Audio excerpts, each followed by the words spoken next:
नमस्कार विद्यार्थी मित्रांनो, तर मी आहे सुशील चौधरी आणि तुमचं पुन्हा एकदा स्वागत आहे आपल्या YouTube चॅनल नर्सिंग टेकमध्ये। तर आपण बघत होतो सायकोलॉजी आणि सायकोलॉजीमध्ये आपला आजचा टॉपिक आहे कॉग्निटिव्ह प्रोसेसमध्ये फर्स्ट टॉपिक आहे आपला अटेन्शन। तर बघा विद्यार्थी मित्रांनो, आपण लास्ट लेक्चरला बघितलं होतं इंडिव्हिज्युअल डिफरन्सेसचा पॉईंट बघितला, त्यानंतर बघितलं मेंटल हेल्थ आणि आजच्या लेक्चरमध्ये बघायचं आपल्याला अटेन्शन। तर अटेन्शन हा क्वेश्चन 5 मार्कासाठी इम्पॉर्टंट आहे आणि हा पॉईंट तुम्ही नक्की करा, कारण की हा पेपरला बऱ्याच वेळेस हा क्वेश्चन रिपीट झालेला आहे। तर त्याच्यामध्ये बघा अटेन्शन म्हणजे काय, तर अटेन्शनच्या कोणत्या कोणत्या कॅरेक्टरिस्टिक्स आहे आणि त्याच्यावर कोणते कोणते फॅक्टर्स इफेक्ट होतात आपल्याला आजच्या लेक्चरमध्ये एवढा पॉईंट बघायचा आहे। तर सगळ्यात महत्त्वाचं अटेन्शन म्हणजे काय, त्याचं इंट्रोडक्शन बघू।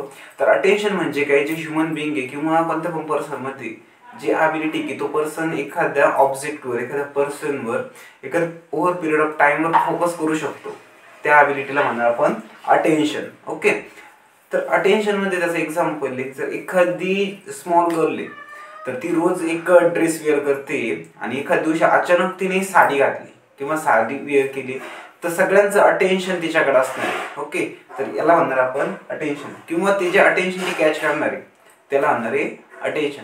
तर त्याच्यामध्ये मित्रांनो डेफिनेशन त्याच्यामध्ये attention is the perceptual process. तर हे काय परसेप्च्युअल प्रोसेस आहे, याच्यामध्ये आपलं माइंड आहे, तो जो स्टिम्युलस आहे किंवा जो डाटा आहे त्याला परसिव्ह करणार आहे आणि त्याच्याकडे जे पूर्ण आपलं जे माइंड आहे ते कॉन्सन्ट्रेट करणार आहे। It is a perceptual process that select the certain inputs किंवा that select the certain stimulus for inclusion in a conscious experience. तर हे कधी होणार आहे सगळं कॉन्शियस एक्सपिरियन्समध्ये, तर जेव्हा तो पर्सन कॉन्शियस असणार आहे तर तेव्हा त्याचा जो समोर जो काही स्टिम्युलस असणार आहे त्याला तो जो परसिव्ह करणार आहे आणि त्याच्याकडे फुल्ली कॉन्सन्ट्रेट करणार आहे, त्या प्रोसेसला आपण अटेन्शन। किंवा सेकंड डेफिनेशन आहे इट इज अ प्रोसेस, काय ती, it is a process or ability to focus on a person, object, situation for over a period of time. It is called as attention. Attention म्हणजे काय, ज्या human being मध्ये जी काही ability किंवा capacity की ते एका पिरियड ऑफ टाइमसाठी एखाद्या ऑब्जेक्टवर, पर्सनवर फोकस करू शकतो किंवा कॉन्सन्ट्रेट करू शकतो, त्याला म्हणणार आपण अटेन्शन। ओके, तर याच्यामध्ये त्याच्या कॅरेक्टरिस्टिक्स आहे बघा मित्रांनो, त्याची फर्स्ट कॅरेक्टरिस्टिक्स आहे it involves the ability to focus and use of memory. तर याच्यामध्ये सगळ्यात महत्त्वाची कॅरेक्टरिस्टिक्स काय आहे की कशाची गरज आपल्याला, याच्यामध्ये मेमरीची गरज आहे। मेमरीमध्ये जो डाटा कलेक्ट झालेले किंवा स्टोअर झालेले आपण अशा ऑब्जेक्टवर किंवा अशा स्टिम्युलसवर इझिली अटेंड करू शकतो किंवा त्याच्यावर कॉन्सन्ट्रेट करू शकतो। त्याच्यासोबतच याच्यामध्ये कशाची गरज आहे, ॲबिलिटी टू फोकसची गरज आहे, तुम्हाला त्या स्टिम्युलसवर फोकस करण्याची गरज आहे। जर तुम्ही तिथं प्रॉपर फोकस केलं तरच तो ऑब्जेक्ट तुम्हाला तिथं अटेंड करणार आहे। त्यानंतर next step it is a mind body set. कशाचा सेट आहे हा किंवा कोणती process, it is a mind body process, म्हणजे याच्यामध्ये तुम्हाला माइंडची आणि बॉडीची दोघांची पण गरज आहे। फक्त तिथं माइंड कॉन्शियस असणं गरजेचं नाही मित्रांनो, त्याच्यामध्ये जे काही आपल्या बॉडीचे जे काही सेन्सरी ऑर्गन्स आहे जसं की स्किन आहे, त्याच्यासोबतच आईज आहे, नोज आहे, टेस्ट टंग आहे आणि हिअर आहे, हे जर त्याच्यामध्ये प्रॉपर फंक्शनिंग करतात तरच तुम्ही जो ऑब्जेक्ट आहे किंवा जो स्टिम्युलस आहे तो त्याच्यामध्ये अटेंड करू शकतो किंवा त्याच्याकडे कॉन्सन्ट्रेट करू शकतो। त्याच्यामुळे म्हणणार it involves the mind and body interaction. Second characteristics बघितले आपण, it involves the mind body interaction. Third त्याच्यामध्ये it involves the some adjustment in the nervous system.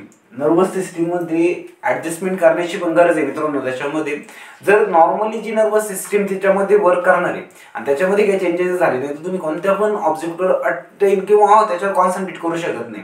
जेव्हा ते स्टिम्युलस आपल्या ब्रेनमध्ये जाणार आहे नर्वस सिस्टीम थ्रू किंवा सेन्सरी नर्व्स थ्रू, तर तेव्हा त्याच्यामध्ये न्यूरल चेंजेस करण्याची गरज आहे आणि जेव्हा त्याच्यामध्ये नर्वस सिस्टीममध्ये चेंजेस घडणार आहे तरच तो पर्सन त्याच्यामध्ये एखाद्या ऑब्जेक्टवर किंवा त्या पर्सनवर किंवा त्या सिच्युएशनवरती नॉर्मली कॉन्सन्ट्रेट करू शकतो।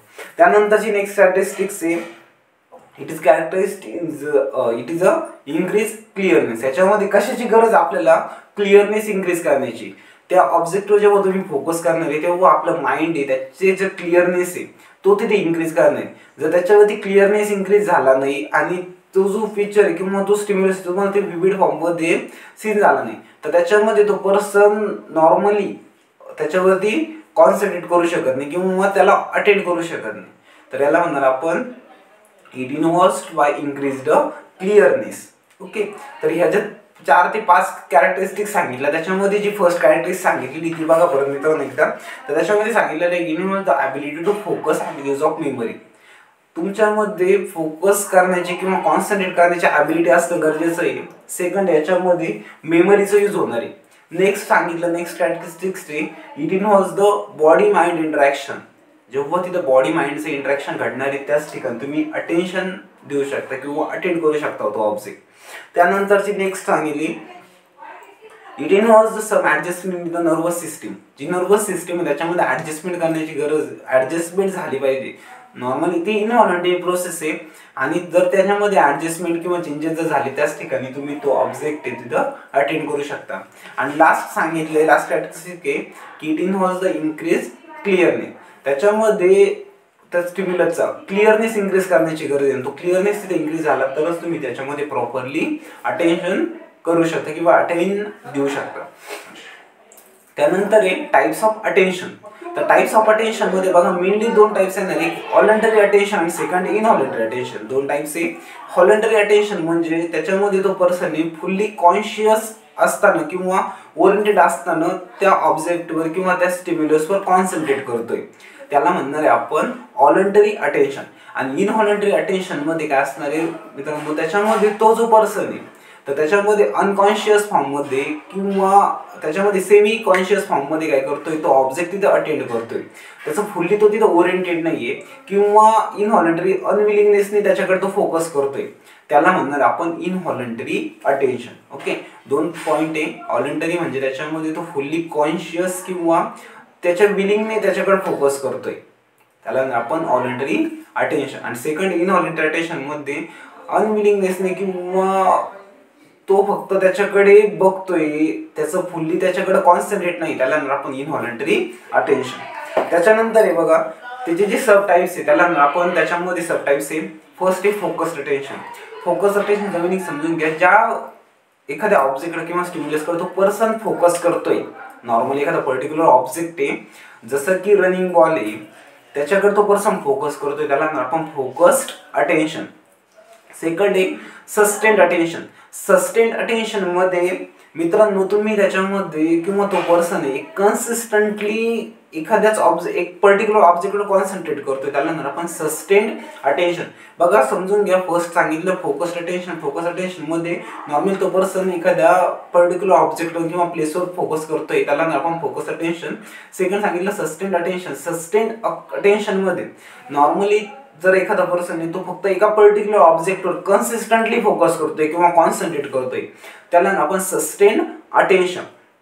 नेक्स्ट आहे सिलेक्टिव्ह अटेन्शन. सिलेक्टिव्ह अटेन्शन मध्ये तो पर्सन जे काही पर्टिक्युलर सिलेक्टिव्ह ऑब्जेक्ट किंवा स्टिम्युलस आहे फक्त त्याच्यावरच अटेन्शन करतोय किंवा त्याच्याकडेच कॉन्सन्ट्रेट करतोय, त्याला आपण सिलेक्टिव्ह अटेन्शन. त्यानंतर आहे अल्टरनेटिंग अटेन्शन. अल्टरनेटिंग अटेन्शन मध्ये त्या ह्युमन बिंग मध्ये किंवा त्या पर्सन मध्ये कॅपॅसिटी की तो एकाच वेळेस जर स्टार्टिंगला तो एका ऑब्जेक्टवर फोकस करतोय, तो अटेंड करतोय, तर अदर टाइमला तो नेक्स्ट ऑब्जेक्ट पण तिथं काय करतोय अटेंड करतोय किंवा त्याच्याकडे पण कॉन्सन्ट्रेट करतोय, त्याला म्हणणार आपण अल्टरनेटिंग अटेन्शन. ओके, त्याच्यानंतर नेक्स्ट लास्ट पॉईंट, याच्यामध्ये लास्ट टाइप आहे डिव्हायडेड अटेन्शन. डिव्हायडेड अटेन्शन मध्ये एकाच सेम सिच्युएशन मध्ये किंवा ॲट द सेम टाइम तो पर्सन आहे की एकाच वेळेस 2 ऑब्जेक्टवर फोकस करतोय, त्याला आपण डिव्हायडेड अटेन्शन. हे जे सब टाइप्स बघितले मित्रांनो 5 सब टाइप्स आहे. त्याच्यामध्ये फर्स्ट सांगितलं selective attention, focus attention. Second सांगितलं सस्टेन्ड अटेन्शन. थर्ड सांगितलं सिलेक्टिव्ह अटेन्शन. फोर्थ सांगितलं अल्टरनेटिंग अटेन्शन. आणि लास्ट सांगितलं डिव्हायडेड अटेन्शन. 5 टाइप महत्वाचे आणि 2 त्याचे मेन टाइप सांगितले. 2 याच्यामध्ये डिवाइड करणार अटेन्शनला आपण, एक व्हॉलंटरी आणि सेकंड आहे इनव्हॉलंटरी. व्हॉलंटरी अटेन्शन आणि इनव्हॉलंटरी अटेन्शन दोन्ही पण टॉपिक क्लिअर झाले. आणि याच्यात जे सब टाइप्स येणार ते असणार आहे आता सांगितले focused attention, sustained attention, selective attention, alternating attention आणि डिव्हायडेड अटेन्शन.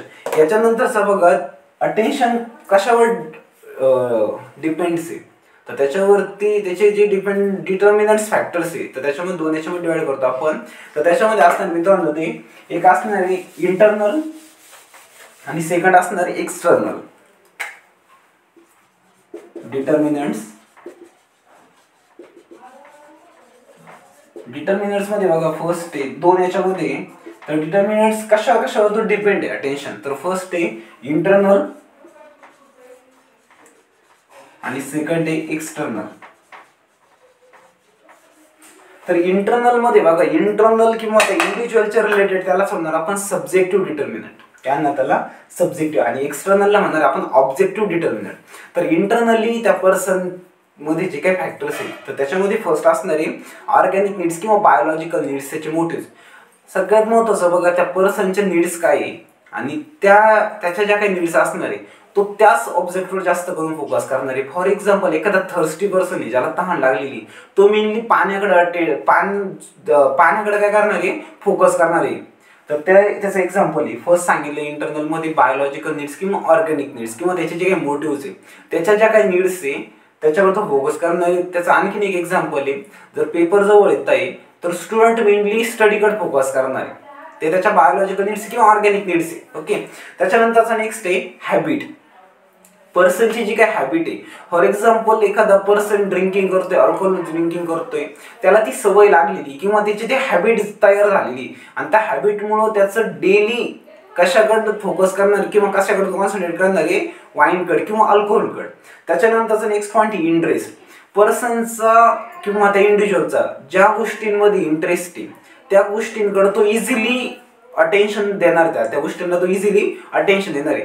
फॉर एक्झाम्पल जर सांगायचं झालं तर एखाद्या मुलाला किंवा एखाद्या मुलीला एक गुलाबाची फुलं खूप आवडतात, तर त्याच्यामध्ये त्याचं अटेन्शन कोण कॅच करणार आहे ती गुलाबाची फुलं. किंवा त्याच्यासोबतच जर एखादी नर्स आहे, सायकेट्रिक नर्स आहे, तर ती मेनली त्याच्यामध्ये स्टुडंटचं बिहेवियर, स्टुडंटचा ॲटिट्यूडवर फोकस करणार आहे. ओके, आणि लास्ट आहे इंटरनलमध्ये ॲटिट्यूड और मूड. त्याच्यामध्ये त्या पर्सनचा मूड कसा आहे किंवा त्याचा ॲटिट्यूड कसा आहे, तर त्याचा जो मूड जर चांगला असेल तरच तो त्याच्यावरती जास्त फोकस करू शकतो. त्याचा मूड जर तिथं डिप्रेस असेल किंवा तो अँग्जियस असेल तर त्या ठिकाणी तो कोणत्या पण ऑब्जेक्टवर प्रॉपरली अटेंड करू शकत नाही. तर 4 पॉईंट सांगितले इंटरनलमध्ये. तर फर्स्ट सांगितलं ऑर्गॅनिक नीड्स किंवा त्याच्या ज्या बायोलॉजिकल नीड्स आहे. सेकंड पॉईंट सांगितलं मित्रांनो हॅबिट. थर्ड सांगितलं इंटरेस्ट आणि लास्ट सांगितलं त्याचा ॲटिट्यूड और मूड. ओके, एक्सटर्नल फॅक्टर्स मध्ये किंवा एक्सटर्नल डिटर्मिनंट्स काय काय असणार त्याच्यामध्ये तर बघा फर्स्ट आहे इंटेन्सिटी. स्टिम्युलसची इंटेन्सिटी किती किंवा त्याची पोटेन्सी किती, जेवढी त्याची इंटेन्सिटी जास्त असणार आहे, इन्क्रीज इंटेन्सिटी असेल तर तेवढं अटेन्शनचं पॉवर किंवा अटेन्शनची जो कॅचिंग पॉवर आहे तो पण तिथं काय असणार आहे जास्त असणार आहे. नेक्स्ट पॉईंट आहे त्याच्यामध्ये साईज. तो जो स्टिम्युलस आहे त्याची साईज किती, जर लार्जर साईज असेल तर त्याच्यामध्ये इझिली काय होणार आहे अटेन्शन होणार आहे, आणि त्याची जर स्मॉलर साईज असेल तर अटेन्शन होण्यासाठी काय ना त्याच्यामध्ये डिस्टर्बन्सेस येणार आहे. नेक्स्ट पॉईंट आहे त्याच्यामध्ये ड्युरेशन. जर अटेन्शनचा किंवा जो स्टिम्युलस आहे त्याचा जो टाइम पिरियड आहे हा जास्त वेळ आहे, तर त्या पिरियडमध्ये तो पर्सन काय करणार आहे त्या ऑब्जेक्टकडे किंवा त्या स्टिम्युलसकडे कॉन्सन्ट्रेट करणार आहे. नेक्स्ट त्याच्यामध्ये नॉवेल्टी. Novelty means new. आता त्याच्यामध्ये जे काही ऑब्जेक्ट्स आहे किंवा जो स्टिम्युलस आहे त्या पर्सनसाठी नवीन आहे. फॉर एक्झाम्पल एखादा ड्रेस आहे किंवा फ्लॉवर्स आहे किंवा एखादे स्ट्रेंज ॲनिमल्स आहे, तो त्या ऑब्जेक्ट्सवर काय करणार इझिली फोकस करणार आहे. नेक्स्ट त्याच्यामध्ये रिपिटेशन. एखादी जी ॲक्टिव्हिटी रिपीटेडली त्याच्यासमोर घडती तर ते काय करणार तो पर्सन त्याच्याकडे अटेंड करणार आहे किंवा त्याला कॉन्सन्ट्रेट करणार आहे. नेक्स्ट आहे चेंज. जर त्या स्टिम्युलस मध्ये कंटिन्युअसली चेंज घडत आहे आणि तो जो ऑब्जेक्ट आहे तो कंटिन्युअसली चेंज होतोय तर पर्सन मेनली त्या ऑब्जेक्टवर फोकस करणार आहे. चेंज हा एक पॉईंट त्याच्यामध्ये. त्यानंतर सिस्टमॅटिक फॉर्म. जर त्या याचा सिस्टमॅटिक फॉर्म आहे म्हणजे प्रॉपरली ते ऑर्गनाइज केलेलं आहे किंवा रिदमिकली ते ऑर्गनाइज केलेलं आहे, प्रॉपर स्ट्रक्चर आहे, तर त्याच्याकडे पण आपलं अटेन्शन काय होणार आहे इझिली कॅच होणार आहे. नेक्स्ट आहे मुवमेंट. त्या जो स्टिम्युलस असणार किंवा ऑब्जेक्ट त्याची काहीतरी मुवमेंट करते, सर्टन मुवमेंट करते. फॉर एक्झाम्पल जर सांगायचं झालं तर एखादा बॉल आहे आणि तो बॉल एखाद्या ठिकाणी ठेवलेला आहे, त्याच्यापेक्षा जर एखादा रनिंग बॉल आहे आपलं अटेन्शन कोणाकडे जास्त प्रमाणात जाणार आहे रनिंग बॉलकडे. त्या ऑब्जेक्टची जर मुवमेंट घडते तर त्याच्याकडं तो पर्सन इझिली त्याच्याकडे कॉन्सन्ट्रेट करतो. नेक्स्ट त्याच्यामध्ये लोकेशन. त्या ऑब्जेक्टचं लोकेशन काय, जर इझिली तो आपल्या डोळ्यासमोर आहे in front of the eyes तर तो पर्सन त्याच्याकडे काय करू शकतो, इझिली अटेंड करू शकतो. नेक्स्ट याच्यामध्ये कलर अँड कॉन्ट्रास्ट. कलरमध्ये जर त्याचा ब्राईट कलर असेल किंवा त्या पर्सनचे लाईटली कलर असतील तर तो पर्सन काय करणार, त्याच्याकडे इझिली अट्रॅक्ट होणार आहे. आणि नेक्स्ट आहे कॉन्ट्रास्ट. कॉन्ट्रास्ट मीन्स काय, अपोजिट टू स्टिम्युलस. जर ते स्टिम्युलस आहे त्याच्यामध्ये फॉर एक्झाम्पल एखादा टॉल पीपलचा ग्रुप आहे, सगळे त्याच्यामध्ये उंच माणसं आहे आणि त्याच्यामध्ये एखादा ड्वार्फ आहे म्हणजे एखादा छोटा माणूस आहे किंवा कमी हाईटचा माणूस आहे, तर सगळ्यांचं अटेन्शन कोणाकडे जाणार आहे, त्या ड्वार्फ पीपलकडे जाणार आहे. ओके, हे एक्झाम्पल झालं. तर एक्सटर्नल मध्ये आपण पॉईंट बघितले बघा. फर्स्ट सांगितलं त्याच्यामध्ये इंटेन्सिटी, नेक्स्ट आहे साईज, त्याच्यानंतर ड्युरेशन, नॉवेल्टी, रिपिटेशन, त्यानंतर सांगितलं चेंज, नेक्स्ट सिस्टमॅटिक फॉर्म, त्यानंतर मुवमेंट, लोकेशन, त्यानंतर कलर अँड कॉन्ट्रास्ट. बघा एकदम सोपं पॉईंट आहे. आणि लास्ट पॉईंट आपला याच्यामध्ये फॅक्टर्स अफेक्टिंग ऑन अटेन्शन.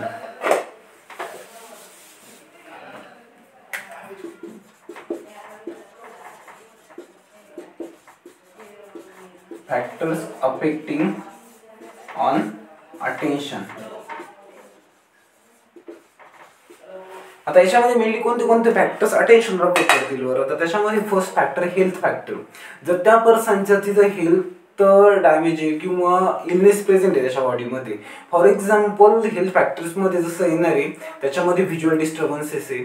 जर व्हिज्युअल डिस्टर्बन्सेस आहे तर ब्लाइंडनेस आहे, तो पर्सन ऑब्जेक्ट तिथं सिंक करू शकतो का, नाही. त्याच्यासोबतच जर हिअरिंग इम्पेअरमेंट आहे किंवा डीपनेस प्रेझेंट आहे, त्याच्यासोबतच आहे व्हिज्युअल काही इन्फेक्शन झालेले, इयर इन्फेक्शन प्रेझेंट आहे, त्याचसोबतच जर काही फिजिकल इलनेस आहे, फिजिकल फटीक आहे त्याला, तर ही जे प्रॉब्लेम्स आहे येणार आहे हेल्थ फॅक्टरमध्ये. फॅक्टर्स अफेक्टिंगमध्ये फर्स्ट पॉईंट आहे हेल्थ फॅक्टरचे पॉईंट समजले. जे काही हेल्थ रिलेटेड जे काही डिसऑर्डर्स प्रेझेंट आहे त्याला जसं काही सेन्सरी ऑर्गन्समध्ये काही डॅमेज झालेले तरी पण तो पर्सनचं जे अटेन्शन आहे ती तिथं काय होणार आहे, अटेन्शनसाठी तिथं डिफिकल्टीज ऑकर होणार आहे. त्याच्यानंतरचा next factor environmental factor. Environmental फॅक्टरमध्ये जसं की स्ट्रेसफुल सिच्युएशन आहे किंवा तिथे त्याच्यामध्ये चॅलेंजिंग सिच्युएशन आहे. फॉर एक्झाम्पल एखाद्याचा पॅरेंटल डिवोर्स झालेला आहे किंवा त्याच्यासोबतच त्या फॅमिलीमध्ये एखाद्या मेंबरची डेथ झालेली, तर अशा सिच्युएशनमध्ये आपण तो पर्सन एक कोणत्याच याच्यावर कॉन्सन्ट्रेट करू शकत नाही ऑब्जेक्टवर. ओके, तर त्याला ना आपण इन्व्हायरमेंटल फॅक्टर. याच्यासोबतच नेक्स्ट पर्सनॅलिटी फॅक्टर. पर्सनॅलिटी फॅक्टरमध्ये जर त्याच्यामध्ये लो इंटरेस्ट किंवा लॅक ऑफ इंटरेस्ट आहे, लॅक ऑफ मोटिवेशन आहे, त्याच्यानंतर जसं की फिअर प्रेझेंट आहे, अँझायटी प्रेझेंट आहे, त्याच्यानंतर काही पर्सन असे असणार आहे की ती मोर एक्सायटेड असणार आहे आणि त्या ठिकाणी जर काही बोरिंग ॲक्टिव्हिटी चालू त्याच्याकडे ते प्रॉपरली अटेंड होणार नाही किंवा कॉन्सन्ट्रेट करू शकत नाही, किंवा काहींना त्याच्यामध्ये रिपीटेड ॲक्टिव्हिटीची गरज आहे. कशाची गरज असणार त्याच्यामध्ये, रिपीटेड ॲक्टिव्हिटी. जो स्टिम्युलस जर आपण त्यांच्यासमोर जर एकदा चालला तर त्याच्यामध्ये ते अटेन्शनमध्ये काय येणार आहे, डिस्टर्बन्सेस येणार आहे. तसंच जर काही पीपलला त्याच्यामध्ये व्हिज्युअल ॲक्टिव्हिटीची किंवा ऑडिटरी ॲक्टिव्हिटीची गरज असते आणि तो जर स्टिम्युलस त्यांना भेटला नाही त्याच्यामध्ये ते प्रॉपर अटेन्शन तिथे करू शकत नाही, तर हे फॅक्टर झाले त्याच्यामध्ये. तर 3 टाईपचे फॅक्टर्स असतात मित्रांनो. तर फर्स्ट सांगितलं हेल्थ फॅक्टर, सेकंड सांगितलं इन्व्हायरमेंटल फॅक्टर किंवा त्याला म्हणणार आपण सिच्युएशनल फॅक्टर, आणि लास्ट सांगितलं त्याच्यामध्ये फिजिकल फॅक्टर किंवा पर्सनॅलिटी फॅक्टर. ओके, तर आजच्या पॉईंटमध्ये आपण बघितले what is mean by attention. तर अटेन्शन ही काय असणार आहे, it is a ability to focus on a particular object, person और situation over a period of time is called as attention. त्याच्यानंतरचा नेक्स्ट पॉईंट बघितला मित्रांनो आपण त्याच्यामध्ये टाइप्स ऑफ अटेन्शन किंवा त्याच्या अगोदर बघितलं तर कॅरेक्टरिस्टिक्स, त्यानंतर बघितलं टाइप्स ऑफ अटेन्शन. तर 2 टाईपचे अटेन्शन आहे, व्हॉलंटरी आणि इनव्हॉलंटरी, आणि त्याचे सबटाइप्स बघितले आपण 5 सबटाइप्स आहे. Focus attention, sustained attention, selective attention, alternative attention and last बघितला डिव्हायडेड अटेन्शन. त्यानंतर बघितलं डिटर्मिनंट्स. डिटर्मिनंट्समध्ये 2 पॉईंट आहे, एक इंटरनल डिटर्मिनंट्स आणि सेकंड आहे एक्सटर्नल डिटर्मिनंट्स. आणि लास्ट बघितलं factors affecting on attention. Attention 3 टाईपचे फॅक्टर्स अफेक्ट करतात. तर फर्स्ट आहे हेल्थ फॅक्टर, सेकंड सांगितलं इन्व्हायरमेंटल फॅक्टर और सिच्युएशन फॅक्टर, आणि लास्ट सांगितला पर्सनॅलिटी फॅक्टर.